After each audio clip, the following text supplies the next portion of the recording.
നമ്മുടെ V D Satheesh പുള്ളിക്കാരൻ CM ആവുമെന്ന് അറിയില്ല. മോഡിഫിക്കേഷൻ എല്ലാം സപ്പോർട്ട് ചെയ്യാൻ പറഞ്ഞിട്ടുണ്ട്.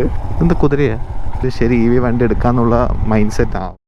ഫുൾ ഓണാണ്. നമ്മൾ ഡെയിലി വീഡിയോ ചെയ്യാൻ വേണ്ടിയിട്ടാണ്. അപ്പോൾ നമുക്കിനി സെറ്റാക്കണം. അപ്പോൾ നമുക്ക് വണ്ടി എടുത്തിട്ട് പുറത്തോട്ട് ഇറങ്ങാം. ഇപ്പോൾ സമയം 5 മണി. ഇത് മെയ് മാസമല്ലേ, അപ്പോൾ അതായത് ഇപ്പോൾ വേനൽ മഴയാണ്. അതാണ് ക്ലൈമറ്റ് ഇങ്ങനെ ഇരിക്കും. കാരണം 5 മണി ആയിട്ടുള്ളൂ, എന്നിട്ടും ഭയങ്കര ഇരുട്ട് പോലെയുണ്ട്. നമുക്കപ്പോൾ വണ്ടി എടുത്ത് ഇറങ്ങാം.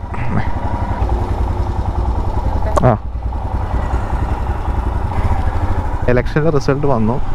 നമ്മുടെ കേരളത്തിൽ ഇപ്പോൾ UDF ജയിച്ചിട്ടുണ്ട്. മെയിൻ എന്താ വെച്ച് കഴിഞ്ഞാൽ നമ്മുടെ വി ഡി സതീഷ് പുള്ളിക്കാരൻ CM ആവുമെന്ന് അറിയില്ല. ബട്ട് പുള്ളിക്കാരൻ ഇങ്ങനെ പറഞ്ഞിട്ടുണ്ടായിരുന്നു, ഇതായിക്കഴിഞ്ഞ് കഴിഞ്ഞാൽ മോഡിഫിക്കേഷൻ എല്ലാം സപ്പോർട്ട് ചെയ്യാൻ പറഞ്ഞിട്ടുണ്ട്. എന്തായാലും നമുക്ക് നോക്കാം എന്താകും എന്നുള്ള ഫ്യൂച്ചർ നമുക്ക് നോക്കാം. നല്ല രീതിക്ക് ചെയ്തു തരുമോ, പർപ്പസ്ഫുൾ ബിൽഡുകളൊക്കെ നമുക്ക് ചെയ്യാൻ പറ്റുമോ എന്നുള്ളത് ഫ്യൂച്ചറിൽ നോക്കാം. MVDനെയും പോലീസിനെയൊന്നും പറഞ്ഞിട്ട് കാര്യമൊന്നുമില്ല. അവർ പ്രൊഫഷണൽസാണ്. അല്ലാതെ നമ്മൾ ഇവരിനെ പോലെ എലക്ട് ചെയ്ത് വരുന്നവരല്ല. ഇവർ നമ്മളെ എലക്ട് ചെയ്ത് കൊണ്ടുവരുന്നവരാണ്. സോ അവർക്ക് റൂൾസ് പോലെ അവർ ആക്ട് ചെയ്യുക, അത്രയേ ഉള്ളൂ. എന്താണോ റൂള് അത് അവർക്ക് ചെയ്യുക എന്നാണ് അവരുടെ ജോബ്. സോ അതാണ് നമ്മൾ അവരിനെ അങ്ങനെ മൊത്തത്തിൽ പറഞ്ഞിട്ട് കാര്യമൊന്നുമില്ല.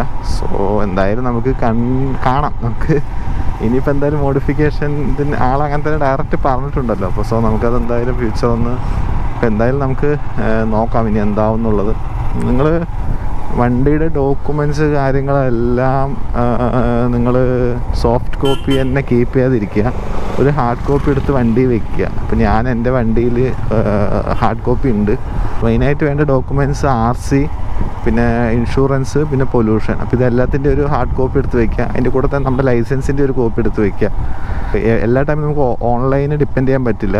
സപ്പോസ് നമുക്കിപ്പോൾ ഫോൺ നമുക്ക് ആക്സസബിൾ ചെയ്യാൻ പറ്റാത്തൊരു സിറ്റുവേഷൻ ആണെന്നുണ്ടെങ്കിൽ ഏറ്റവും നല്ലത് ഇത് ഹാർഡ് കോപ്പി ഉണ്ടെങ്കിൽ നമുക്ക് ടെൻഷനില്ല. ലോങ് റൈഡ്സ് പോകുമ്പോൾ ഭയങ്കര യൂസ്ഫുൾ ആയിരിക്കും. നമ്മൾ വിചാരിക്കുന്ന പോലെയല്ല, വലിയ നഷ്ടമൊന്നും വരുന്നില്ല, അത്ര പൈസ ഒന്നും ആവില്ല.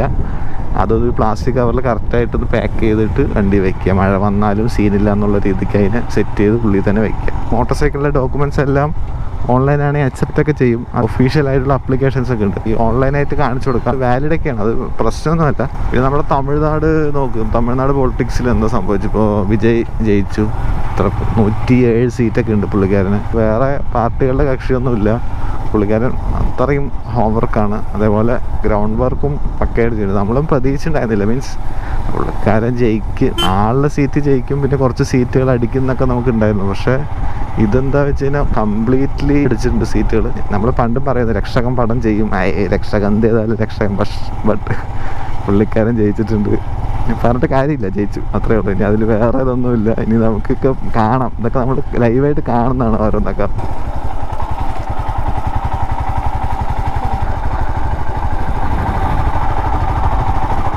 കടമ്പയാർ പറഞ്ഞ സ്ഥലമാണ് കേട്ടോ. അതിപ്പോൾ നമ്മൾ ഇങ്ങോട്ട് പാസ് ചെയ്ത് കടമ്പയാർ പറഞ്ഞ സ്ഥലമാണ്. നമ്മുടെ കാക്കനാടിൻ്റെ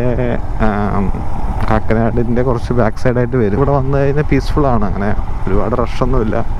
വാക്കിങ്ങിനോ അങ്ങനെയൊക്കെ വരാം. ഇത് EV കാറുകളും EV സ്കൂട്ടേഴ്സും എല്ലാം കോമൺ ആയി.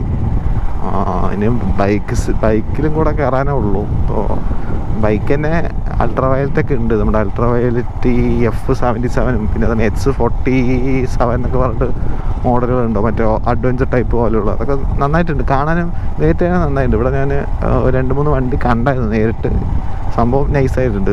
പുള്ളിക്കാരൻ ഒറ്റ കയ്യിലേക്ക് വണ്ടി ഓട്ടിട്ട് പോവുക. ക്ലച്ചൊന്നും സീനില്ലല്ലോ, വെച്ചില്ലല്ലോ. സംഭവം സെറ്റപ്പായിട്ടുണ്ട്. എന്ത് കുതിരയാ? അല്ല, ബാഹുബലിൻ്റെ കുതിര പോലെ ഉണ്ടല്ലോ, പക്ക സാധനം. രാത്രിക്ക് വന്നാൽ പെട്ടെന്ന് നമ്മൾ വല്ല കുതിര നിൽക്കണ പോലെ ഫീൽ ചെയ്യും. ഞാൻ പെട്ടെന്ന് കുതിരയാണ് വിചാരിച്ചു, പക്ഷെ കുതിരയല്ല, ബോർഡാണ്. എന്താ അവിടെ നോക്കുമ്പോൾ നമുക്ക് വണ്ടർല കാണാൻ പറ്റും. വണ്ടർല കണ്ടില്ലേ? അത് കാണുന്നുണ്ടോ? വണ്ടർല അതാണ് വണ്ടർലയൊക്കെ നമുക്ക് ഇവിടെ നിന്ന് ക്ലീനായിട്ട് കാണാം. വണ്ടർലയുടെ ക്ലീനായിട്ടൊരു ലുക്ക് ഇവിടെ നിന്ന് നമുക്ക് കാണാം. വണ്ടർലയുടെ ക്ലീനായിട്ടുള്ളൊരു വിഷയം ഇവിടെ നിന്ന് കാണാം. EV സ്കൂട്ടറുകൾ നമ്മുടെ ഏതറിൻ്റെ സ്കൂട്ടർ, പിന്നെ അതാണ് ഓലയുണ്ട്, ഏതർ, പിന്നെ റിവർ ഇന്ത്യ പറഞ്ഞിട്ടൊരു വന്നിട്ടുണ്ട്. പിന്നെ നമ്മുടെ TVSൻ്റെയും ഹീറോൻ്റെയും ഇപ്പം എല്ലാ വണ്ടികളും ഇലക്ട്രിക്കിലോട്ട് പോയിട്ടുണ്ട്, സ്കൂട്ടേഴ്സ് എല്ലാം. പിന്നെ നമ്മുടെ യമഹയുടെ ആണെങ്കിലും ഈ റിവർ ഇന്ത്യയുടെ അവരുടെ ഒരു വേർഷൻ വന്നിട്ടുണ്ട്. റിവർ ഇന്ത്യയുടെ സെയിം ഒരു വണ്ടി, കുറച്ച് ഡിസൈൻ മാറ്റമായിട്ട് സെറ്റപ്പാണ്. അപ്പോൾ അത് പിന്നെ അത് വണ്ടികൾ, പിന്നെ അതിന് ഇഷ്ടം പോലെ വണ്ടികൾ. പിന്നെ നമ്മുടെ എയറോക്സിൻ്റെ ഇലക്ട്രിക് വന്നിട്ടുണ്ട്, അതും ലോഞ്ച് ചെയ്തിട്ടുണ്ടായിരുന്നു. ഇത് ആലോചിക്കുമ്പോൾ നോക്കും, ഫുൾ സ്കൂട്ടറുകൾ ഇപ്പോൾ EV. ഇപ്പോൾ നമ്മളിപ്പോൾ കൊച്ചിയിലൊക്കെ എല്ലാവരും EVs ആണ്. നമ്മളെവിടെ പോയാലും വണ്ടികൾ EV ആണ്. സംഭവം അതത്രയും ഇതാവുന്നുണ്ട്. അതുകൊണ്ടാണ് എല്ലാവരും അതിലോട്ട് പോകുന്നത്. യൂസ് ചെയ്യാൻ അത്ര സിമ്പിളാണ്, വൈബ്രേഷൻസ് ഒന്നുമില്ല, വേറെ പ്രശ്നങ്ങളൊന്നുമില്ല. സോ ഇപ്പോൾ സ്കൂട്ടർ എടുക്കുന്നവരെല്ലാവരും ഇപ്പോൾ തിങ്ക് ചെയ്യാൻ തുടങ്ങി EV എടുക്കാമല്ലോ എന്നുള്ള രീതിക്ക്. എന്താ വെച്ച് കഴിഞ്ഞാൽ അതാണ്. പിന്നെ വീട്ടിലൊക്കെ സോളാർ ഉള്ളവരെല്ലാവരും EVക്കാണ് പോകുന്നത്, ചാർജും കമ്മിയല്ലേ. സോ സിമ്പിളാണ്. അപ്പോൾ നിങ്ങൾ കാറും EVയിലോട്ട് കുറേ സ്വിച്ചായി. ഇപ്പോൾ ഏകദേശം എല്ലാം സ്വിച്ചായിട്ടുണ്ട്. ഒരു 500 ഇപ്പോൾ കിലോമീറ്ററുള്ള ഏകദേശം വണ്ടികളെല്ലാം 500 കിട്ടാൻ തുടങ്ങി. ടാറ്റ പഞ്ച് വരെ 500ൻ്റെ വരാൻ തുടങ്ങി. സോ ഇതൊക്കെ ഇങ്ങനെ വരുമ്പോൾ തന്നെ ഇത് കൂടും, ബൈന് കൂടും. നമുക്കിനി ബൈക്കിലോട്ടാണ് EV അങ്ങനെ കടന്നു കയറാത്തത്. നമ്മുടെ ഓൾറെഡി അൾട്രാ വയലറ്റ് ഉണ്ട്, അത് നല്ല വണ്ടിയാണ്. അൾട്രാ വയലറ്റിൻ്റെ മറ്റേ F77 പിന്നെ അതാണ് H47 എന്നൊക്കെ പറഞ്ഞിട്ട് മോഡലുണ്ട്. നല്ല അടിപൊളി സാധനമാണ്. പക്ഷേ കുറച്ച് പ്രീമിയം സൈഡിലാണ് ശരിക്കും ആ വണ്ടികൾ. കോമ്പറ്റേറ്റീവ് 3-4 ബ്രാൻഡുകളൊക്കെ വരുമ്പോഴേക്കും സാധനം സെറ്റപ്പ് ആവും. അതാണ് ഇനി കാണാൻ പോകുന്നത്. നമ്മളെല്ലാവരും ഇനി EVയിലോട്ടാക്കി ചിലപ്പോൾ സ്വിച്ച് ചെയ്യണം. പിന്നെ നിങ്ങൾക്ക് അറിയാമല്ലോ, ഇപ്പോൾ തന്നെ E20 പെട്രോൾ കൊണ്ട് കുറേ വണ്ടികൾ സ്ട്രഗിളിങ് ആണ്.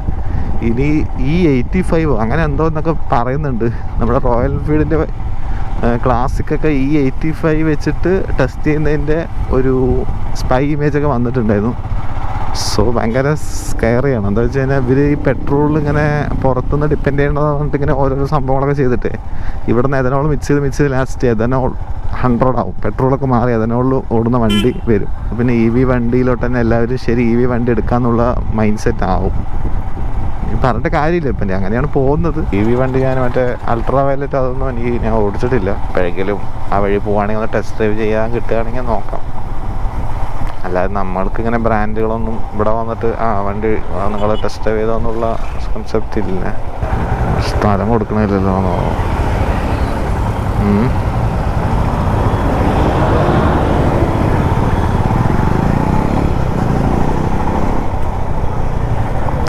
അതൊക്കെ ഇങ്ങനെ ഒരു രണ്ടുപേരും കൂടെ മത്സരമാണ്. ഒരു അടിപൊളി മഴ വരുന്നുണ്ട്, ഫുള്ള് നനയും. അപ്പം റൂമിക്ക് ഇവിടെ നിന്ന് അടുത്താണ്. അപ്പം അത്രയേ ഉള്ളൂ. ഞാനിപ്പോൾ ഇവിടെ വെച്ച് വൈൻഡപ്പ് ചെയ്യാൻ വേണ്ടിയിട്ടാണ്. മഴ ഇവിടെ എത്തി. ഇനി ക്യാമറയൊക്കെ എടുത്ത് ഉള്ളിൽ വെച്ചില്ല എന്നുണ്ടെങ്കിൽ പണിയാണ്. വാട്ടർ പ്രൂഫൊന്നും അല്ല, സീനാണ്. അപ്പോൾ ഞാൻ അടുത്ത ഒരു വീഡിയോ ആയിട്ട് നാളെ വരാം കേട്ടോ. അപ്പോൾ ഓക്കെ, ബൈ.